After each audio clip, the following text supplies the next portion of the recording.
Here's what the creationists do about the facts. First thing they'll do, they'll say it's just microevolution. Now, I teach evolution. All right? I never talk about macroevolution because, in fact, macroevolution are one and the same thing. Give enough time, you can turn anything into anything. Yeah, it's true. It's true. All right. It's proven. You got the fossil record. It shows all the steps.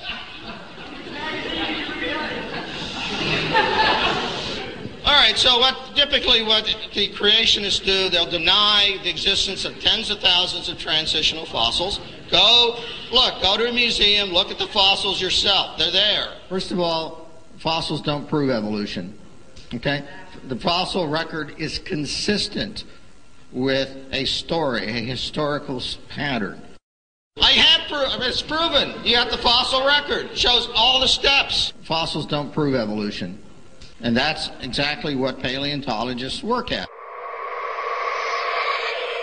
The fact that it's losing its legs and turning into a whale is not really, that's still an example for evolution. Yeah. Okay, go ahead. You can't go backwards. You can't go backwards? You can't go backwards because there's no backwards. There's go backwards for evolution. Right. Okay. There's no forward. There's no forward, there's no backward. Just everything stays the same. It's change. You're a creationist, man. Everything stays the same. But now if you find many fossils in the dirt, the fact that you find millions of fossils in the dirt, That's proof of a flood. Now that's millions. That's millions of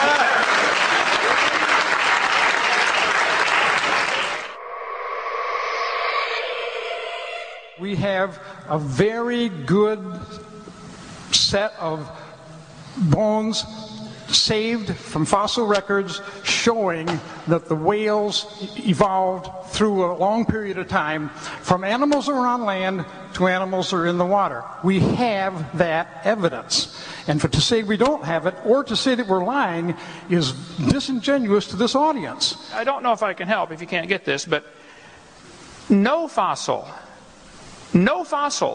count as evidence for evolution. Well, first place, there's not enough to tell what it is. Secondly, you don't know that that is the ancestor of anybody. You don't know that that animal had any kids that lived. It is absolutely impossible to use any fossils at all as evidence for evolution. And anybody that's telling you fossils are evidence for evolution, you talk about voodoo science, that is it, folks, okay? We know these bones produce something other than their kind. Even though no animal today can do this, these bones were able to do it. That's absolute voodoo science. That's a good word. I got to use that one from now on. I appreciate that, okay? And if those bones don't have dates on them, they don't come with a little tag saying this one evolved into this one. All you do is put your preconceived evolutionary imagination idea on top of these fossils that are found. Fossils don't mean anything as far as evolution is concerned. We don't need them. We got all the evidence we need to prove evolution without fossils. Forget fossils. They just aren't important. What's important is DNA. We have a very good set of bones saved from fossil records showing that the whales evolved through a long period of time from animals that were on land to animals that are in the water. Fossils don't mean anything as far as evolution is concerned. We don't need them.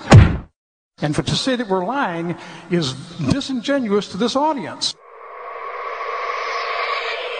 And evolution, regardless of what Dr. Hovind says, is very much a part of that tradition. We are constantly revising. Tradition? You don't have to trust tradition. I mean, come on, there's different traditions all over the world. But we can trust science because science should be the same all over the world. You start from very simple life, and eventually you get everything that we have around us, from elephants to alligators to chimpanzees and everything in between. According to Chen, the fossils he's discovered turn Darwin's tree of life upside down. Darwin's tree, reverse concept, very unexpectedly, our research is convincing major phyla starting down below at beginning of Cambrian. Base is wide, gradually narrow, so this is almost turned on a different way. Hi, Dr. Hogan. Hi, I forgot your name now. What is it? My name is Michelle Markstein, and I'm a postdoctoral fellow here in the Integrative Biology Department. I have a PhD in genetics. Here's an interesting fact. If you take and look at what's inside that banana and those dogs, they're awfully similar.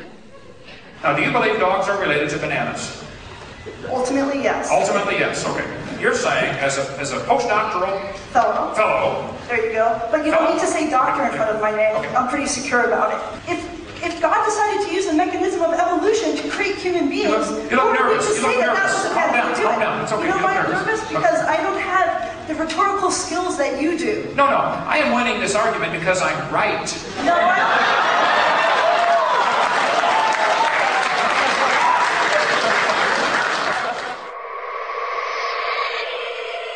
Does that prove common ancestor, or could that prove common designer? That's where you're wrong. I think it does not prove conclusively. It supports the view of common ancestry. Why doesn't it support the view of common designer? Well, why would it support the view of a common designer? Well, why do all motorcycles made by Suzuki, Honda, and everybody else have 2 wheels, and all cars have 4 wheels? It's a common design. Machinery is a horrible example. This has nothing to do with living things. Explain to me what this has to do with a common designer, because I really don't get it. I'm sure you don't get it, but I'm going to try to help you. The similarity between a Honda Prelude and a Honda Accord are pretty striking. Yes, they're from the same maker, Honda. You got the point. You got the point. I do get the point. I believe in Christ. I believe he created certain things, but do you believe it's possible that evolution. Wait. Do you believe it's possible that humans and apes have similarities because they simply have a common designer? Is that a possibility? That they're not even related, they're just the same guy designed them all? That can be a possibility, yes.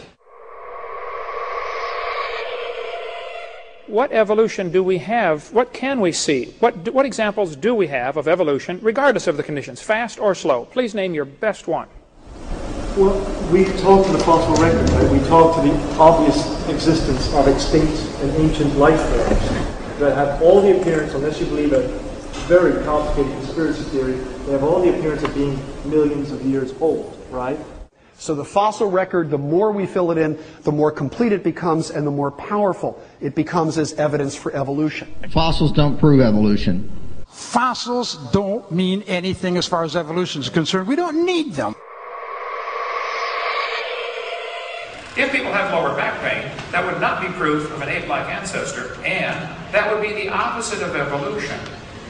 No, it would not be the opposite of Yes, it is. I would love to explain why it's not. Okay, where's an example of where we're gaining something new? We're gaining the ability to walk on 2 legs and thus have 2 appendages free to hold things. Who taught you that? And why did you believe it? I didn't teach you that. I'll come here more often. I gotta come here more often. That's just what I need. Okay. I'll come here as often as you can find somebody to debate me, brother. You can call me. I'll come. You all know that evolution argues that we share a common ancestor with the great apes, the chimpanzee, the gorilla, and the orangutan. Well, if that's true, there should be genetic similarities, and in fact there are. So we have 46, they all have 48. That's very interesting. I would say I believe in a designer, but you know what? I don't believe in a deceptive one. I don't believe in one who would do this to try to fool us. And therefore, I think this is authentic, and it tells us something about our ancestry. Number of chromosomes is an interesting study. It is indeed true that chimps have 48, humans have 46. Tobacco also has 48.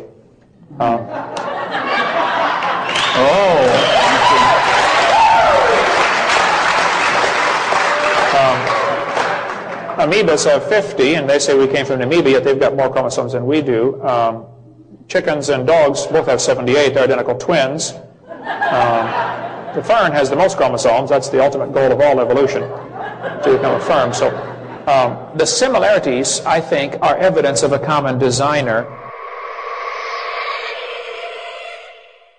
We haven't absolutely proved it yet. We haven't absolutely proved anything. I ask you, don't believe me. You don't have to believe me. You don't have to believe him. You don't have to trust authorities.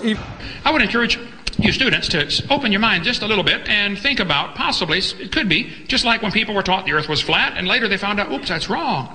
And somebody taught, oh, well, big rocks fall faster than little rocks, because Aristotle says so. That was taught for 2,000 years, and it's wrong. And some of you are being taught in this university that you evolved from a rock 4.6 billion years ago. Well, it's wrong. You were designed by an all-wise, super-intelligent creator who loves you and would like to forgive your sin and take you to heaven, but if you want to go to hell, that's your business, okay?